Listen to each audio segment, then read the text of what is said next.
Like, for example, me being a minesweeper and stuff like that, and I want to overall increase our solo performance as well as our group performance. So that's why we will practice in an area where we can't get headshotted by a sniper or something. So that's just to bring out the basics. So nobody shoots me. The moment people shoot me, I will ban you from the squad for the entire evening. Who was that? Hobbit, you are so close of being dispelled. Okay, everybody. Now, most of you know this already, but everybody should know how to round a corner in a building. Like if you want to enter a building, it can save your life to round a corner. You aim down sights at the edge, you step away from the wall, and you slowly walk and shoot the first target that you see. You do not wait until you see the second target or anything, and you do not go hip fire unless it's a hip fire specific weapon like the GD22 with advanced laser sight or something. And you go around, check for enemies, shoot the first enemies you see. You shoot at the chest, because the recoil kicks it up to the head. If he is crouching, you need to adjust your aim. You need to always make sure or make yourself aware of being stabbed from the sides. From this side and from this side, people can stay and shoot you in the back or shotgun you or whatever. So you always, when you round corners, want to be really, really careful about it. You want to aim down sides. You want to go for the first pass, which is like outside. After you made sure that nobody is in there, you will go forward and check one side. And if there's nobody, you will not extend your body too far. Nobody shoots. And you will check for the other side. Slicing the pie. Slicing the pie, exactly. There's also a video from somebody named Matty Ace Gaming. He's a Vanu Sovereignty, which is completely wrong, but he does good commentary and 1-minute shorts. I will post him on the forums later. I know what pie is.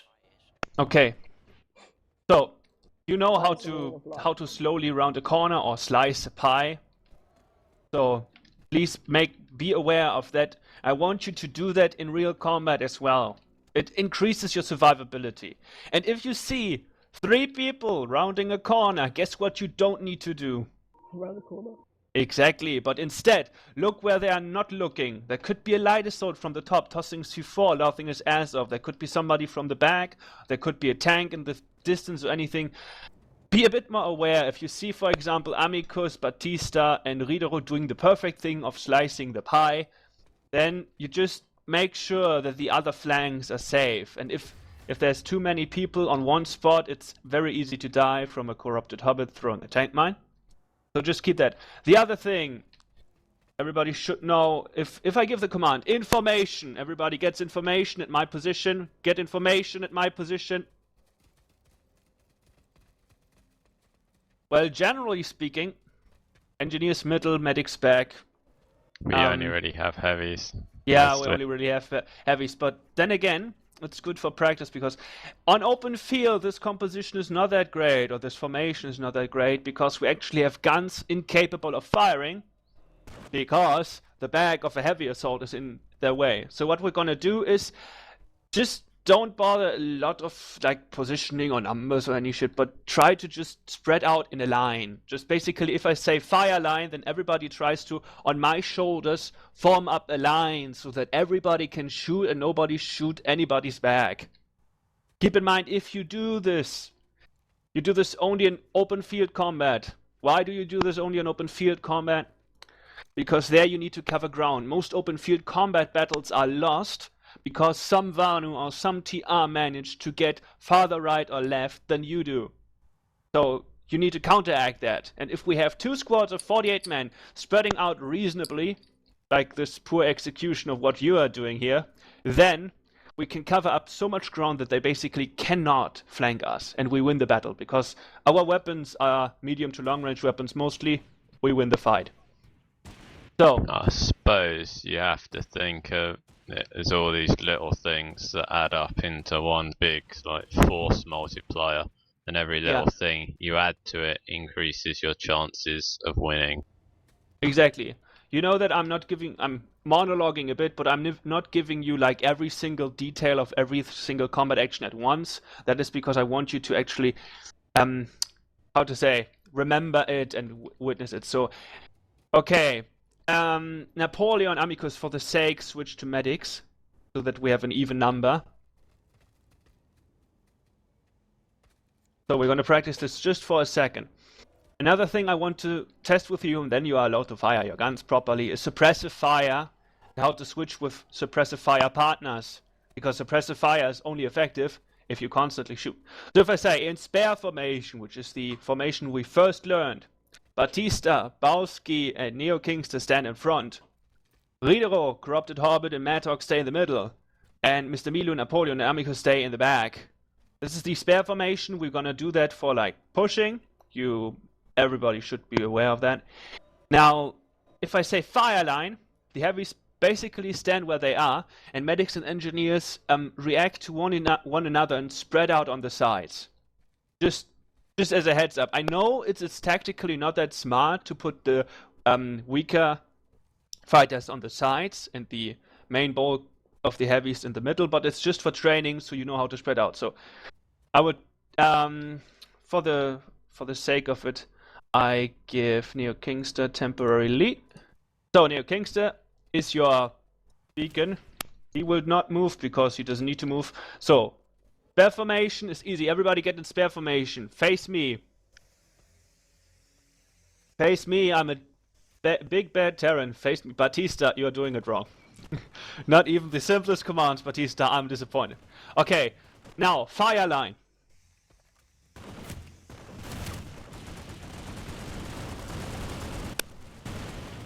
Okay. Spare formation again. And fire line again. Okay.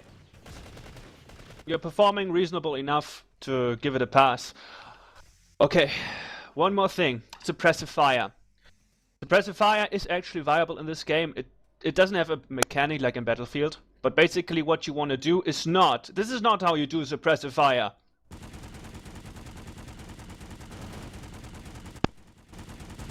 Oh shit, I have to reload and the enemy pops out and shoots me in the head. You do not full auto even though when suppressive firing. I know it's done in movies, but don't do it. You actually want to conserve your armor as long as you can. Nobody full autos in suppressive fire in reality. Yeah. It's like controlled, sustained, like 3-round bursts on a machine gun. So exactly. They don't burn through the ammo in one go. Okay. Basically, what you need to consider when you are being shot, it doesn't make a lot of a difference as long as you hear impacts, right? So you don't need full auto, but if you hear just constant impacts of people shooting, you are less likely to go into the fire unless you are brain dead, like some people. But in general, you shouldn't be willing to get into the fire of somebody. So suppressive fire can sustain longest with heavy assaults, but for example, Madhawk and Ridero have now the problem. They are duty on suppressive fire, and they both only have 30 rounds. What is smart to do? What is not smart to do? Is it smart? Is it smart that both of you full auto your 30 magazine at once? Negative. No. Is it smarter that Ridero burst fires until his magazine is empty, and the moment Ridero reloads, Madhawk takes over, and vice versa, over and over?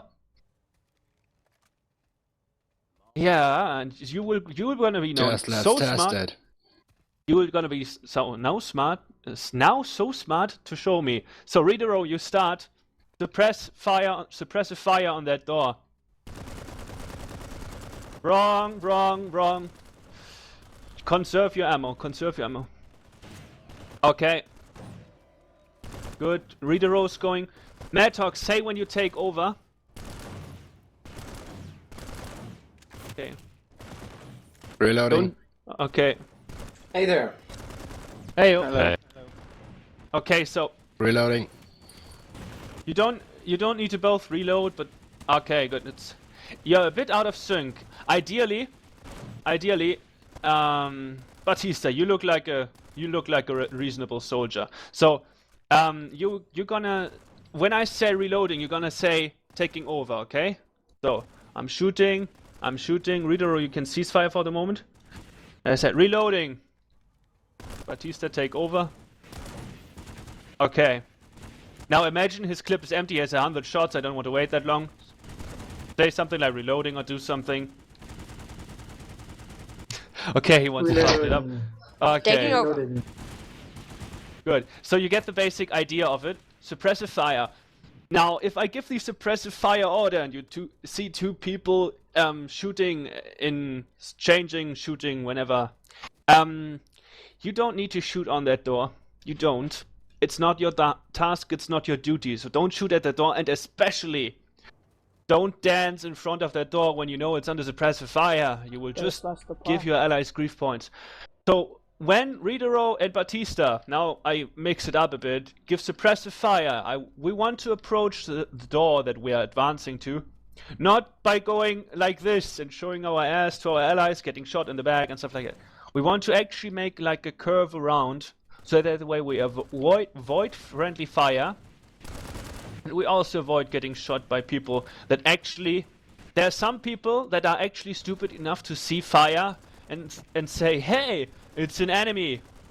If that happens, both Batista and Ridero need to be aware. They don't need to be sleepy. If they see somebody running out, they need to, of course, kill him.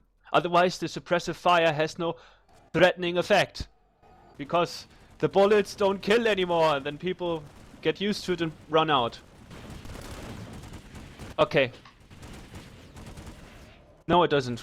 But it's an online game and people are not afraid of their death. Okay. Basics, what we had. Fire line. You will need to learn the fire line on open field battles. And with 2 squads it will be a bit more complicated, but it will be worth it. Rounding corners, or slicing the pie as it's called.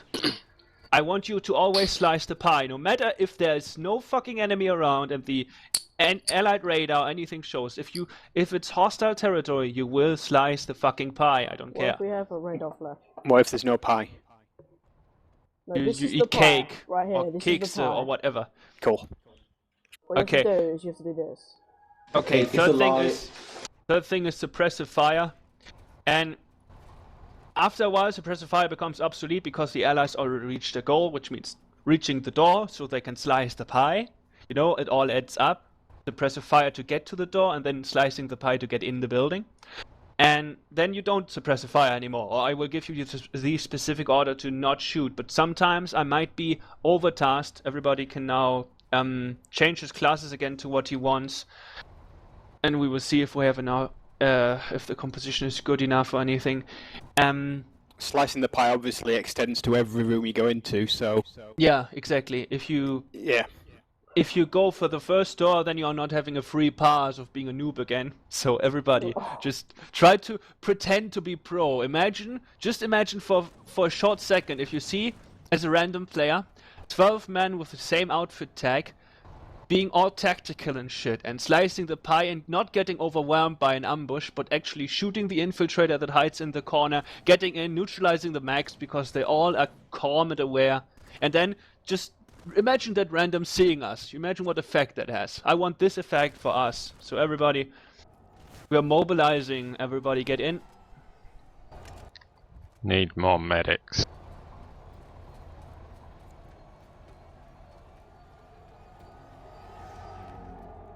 Yeah, ideally, if you just look at us, Ridero is on the right side, and he's preparing, or you see that he's preparing.